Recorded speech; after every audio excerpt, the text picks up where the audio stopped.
اسی طریقے سے پاکستان بھی جو تعاون کرے گا شاید وہ پبلک ڈومین میں بہت زیادہ نہ آئے، بہت زیادہ ڈسکس نہ ہو، لیکن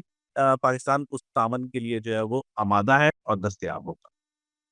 اچھا، اب جب پاکستان کی طرف سے ایران کی حمایت میں یہ بڑا بیان بھی آیا ہے اور پاکستان ایران کا ایک طریقے سے ساتھ دے رہا ہے، تو سامنے امریکہ ہے، اور امریکہ کا اس پوری صورتحال میں پھر کیا ریئیکشن ہوگا اور پاکستان اس سے کس طرح ڈیل کرے گا؟ جی، بالکل، یہ ایک بڑا دلچسپ سوال ہے۔ لیکن یہ بس اب دیکھیے پاکستان اب بدلا ہوا پاکستان ہے، خطے کے حالات پاکستان کے بدل چکے ہیں۔ اس لیے پاکستان مکمل طور پہ امریکہ یا مغرب کے اوپر جو ہے وہ انحصار نہیں کرے گا اس صورتحال میں۔ یہ غزہ یا یوکرین کی صورتحال نہیں ہے۔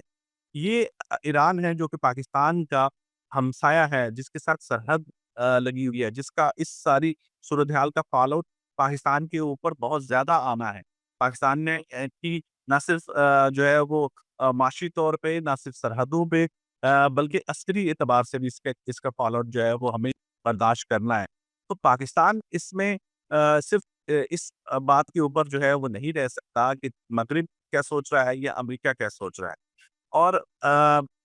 جب روس جیسا ملک، جب چین جیسا ملک، جب ہمارا ہمسایہ افغانستان جیسا ملک ایران کی طرف جھکاؤ رکھتے ہیں، ایران کے ساتھ کھڑے ہو رہے ہیں، تو پاکستان کے پاس یہ آپشن نہیں ہے کہ وہ اپنے آپ کو ڈسٹنس کر سکے اس ساری صورتحال میں، جبکہ پاکستان کی اب اپروچ بھی ریجن کی طرف جو ہے وہ زیادہ دکھائی دیتی ہے۔ اور دوسری طرف اگر آپ امریکہ کو دیکھیں تو امریکہ جب خود یہ کہہ رہا ہے کہ ہم اس حملے کے اندر ہم جو ہے وہ انوالو نہیں ہیں، وہ خود سے اس میں مکمل طور پہ حصہ نہیں ہے، تو امریکہ کے لیے بھی اخلاقی طور پہ شاید اتنا ممکن نہیں ہے کہ وہ بہت زیادہ دباؤ جو ہے وہ ڈال سکے۔ یقینی طور پہ یہ بات اس وجہ سے زیادہ زیر بحث آئی کہ یہ موقع ایسا تھا کہ ہمارے آرمی چیف جو ہیں وہ موجود تھے وہاں پہ، واشنگٹن میں پہنچے ہیں، تو یہ زیادہ موضوع بحث آیا کہ شاید اس دورے کی ٹائمنگ جو ہے وہ اس قسم کی ہو گئی کہ وہ جس طریقے سے یوکرین میں عمران خان کا جب روس کا دورہ تھا تو یوکرین پہ حملہ ہو گیا، تو وہ زیادہ بحث میں آ گیا۔ تو یہ پہلو یقیناً ہے، لیکن زیادہ بحث میں اس وجہ سے آ گیا چونکہ آرمی چیف جو ہے وہ امریکہ کے دورے پہ ہیں۔ لیکن میں سمجھتا ہوں کہ پاکستان امریکہ کے جو بھی اس کی طرف سے ہوں گے کنسرنس، ان کو ضرور کنسیڈر کرے گا، لیکن ایسا نہیں ہوگا۔ اور ہم نے دیکھ لیا جس کی ایک عملی مثال اقوام متحدہ کی سلامتی کونسل میں کہ پاکستان نے ان مغرب کی طرف نہیں گیا، بلکہ مکمل طور پہ جو ہے وہ اپنا وزن سفارتی محاذ پہ کم از کم جو ہے وہ ایران کی طرف ڈالا۔ اچھا، مجھے یہ بھی بتائیے گا کہ جو ہمارے ملک کے جو بااثر حلقے ہیں،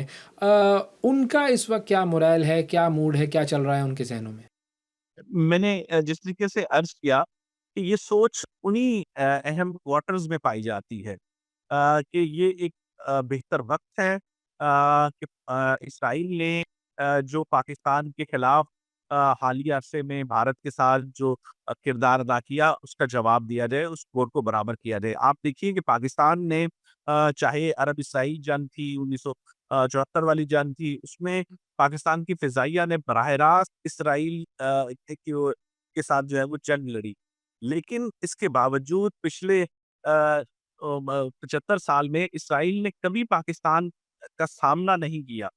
پاکستان سے اس نے فاصلہ ضرور اگرچہ ہمارے سفارتی تعلقات نہیں ہیں، لیکن کسی بھی محاذ میں وہ سامنے نہیں آیا۔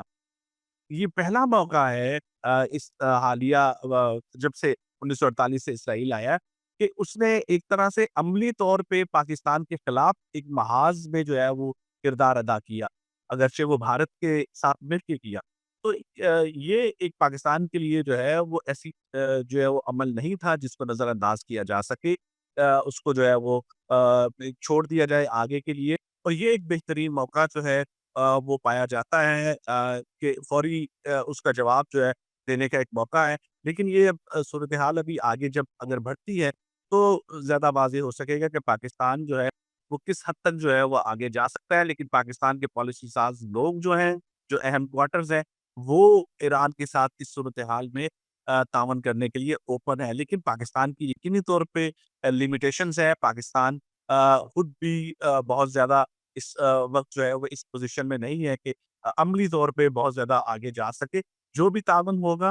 وہ یقینی طور پہ اس انداز میں ہوگا جو کہ بہت زیادہ پبلک میں نہیں ہوگا، جو بہت زیادہ اس کے اعلانات نہیں ہوں گے، لیکن تکنیکی تعاون جو ہے وہ پاکستان کی اور ایران کی عسکریہ کے درمیان جو ہے اس کا ایک میکینزم پہلے سے موجود ہے، اور اسی میکینزم کی بنیاد کے اوپر چاہے وہ تکنیکی تعاون ہے، چاہے وہ انٹیلیجنس کی بنیاد کے اوپر ہے، اس کے لیے پاکستان جو ہے وہ دستیاب ہو۔ اچھا، اور آخر میں یہ بھی جاننا چاہوں گا علی آپ سے کہ ہمارا اور ایران کا جو ریلیشن شپ ہے وہ بڑے اتار چڑھاؤ کا شکار رہا ہے، اور اگر نیوکلیئر معاملات کی بات کی جائے تو ہم نے ایران کو سینٹریفیوجز دیے تھے، پھر ایران نے یہ بھانڈا پھوڑ دیا تھا اور پاکستان بڑی مشکل میں آ گیا تھا، پاکستان کو پھر عبدالقدیر خان صاحب سے وہ تقریر کروانی پڑی، وہ سارا سینیریو ہم سب جانتے ہیں۔ تو اب وہ ریلیشن شپ جو ہے وہ چینج ہو گئی ہے، اب ہم اس سے آگے بڑھ چکے ہیں پاکستان اور ایران اس پورے معاملے میں۔ جی، ایران کے ساتھ اگر آپ دیکھیں تو حالیہ عرصے میں ہمارے کافی اتار چڑھاؤ رہا ہے۔ ہم خود ایران کے ساتھ جو ہے وہ آپ کو معلوم ہے گزشتہ سال ایک براہ راست بارڈر کانفلکٹ میں چلے گئے تھے۔ یہ چیزیں یقینی طور پہ جو ہے وہ ماضی میں ہمارے ساتھ جو ہے وہ موجود ہیں۔ 1965 میں ایران ہمارا اتنا قریبی اتحادی تھا کہ ہم نے ان کے ایئرپورٹس استعمال کیے، ہماری فضائیہ وہاں سے ریفیلنگ کرتی رہی، لیکن اس کے بعد جو ہے وہ حالات ہمارے اتنے اچھے نہیں رہے۔ اس کی وجہ یہ تھی، ایک تو ایران بھارت کے بہت زیادہ قریب چلا گیا تھا، لیکن حالیہ عرصے میں اب یہ ایران کے اندر احساس پیدا ہوا کہ اسے جو اسرائیل اور امریکہ کی طرف بھارت کا بہت زیادہ جھکاؤ اور اس کی طرف بہت زیادہ جو جانا تھا، اس نے یہ احساس پیدا کیا جو وہاں کی نظریاتی قیادت ہے ایران کی، اس میں کہ ہمیں بھارت کی طرف بہت زیادہ نہیں جانا ہے۔ یہ ریئلائزیشن ایران کے اندر جو ہے وہ پیدا ہوئی، اور اس کے نتیجے میں جو ہے وہ ہمارے دونوں ملک کے جو معاملات تھے، جو حالات تھے، ان میں بہتری جو ہے وہ آنا شروع ہوئی۔ اور حالیہ جو صورتحال ہے اس میں صرف ایران کا معاملہ نہیں ہے، میں جو بار بار عرض کر رہا ہوں کہ اسرائیل نے جو ایک تعاون کیا بہت زیادہ بڑھ کے پاکستان کے مقابلے میں آ کے کھڑا ہو گیا، اس کا جواب دینا جو ہے وہ ضروری تھا، اور وہ یہ بہترین وقت جو ہے وہ تصور کیا جاتا ہے۔ تو اس لیے بھی پاکستان جو ہے وہ جا رہا ہے۔ آپ یہ دیکھیے کہ آذربائیجان نے ہمیں کوئی بہت زیادہ ملیٹریلی سپورٹ تو نہیں کیا انڈیا کے کانفلکٹ میں، لیکن کیوں وہ ہمارے ساتھ سفارتی طور پہ کھڑا ہوا، اس کی وجہ اس کا بھی بھارت کے ساتھ براہ راست کوئی جو ہے وہ معاملہ نہیں ہے، کوئی سرحدی تنازع نہیں ہے، لیکن چونکہ پاکستان نے آرمینیا کے معاملے میں آذربائیجان کو سپورٹ کیا تھا، اس لیے بھارت کے کانفلکٹ میں آذربائیجان مکمل طور پہ پاکستان کے ساتھ جو ہے وہ کھڑا ہوا۔ تو اسی طریقے سے پاکستان بھی سمجھتا ہے کہ اس صورتحال میں ہمیں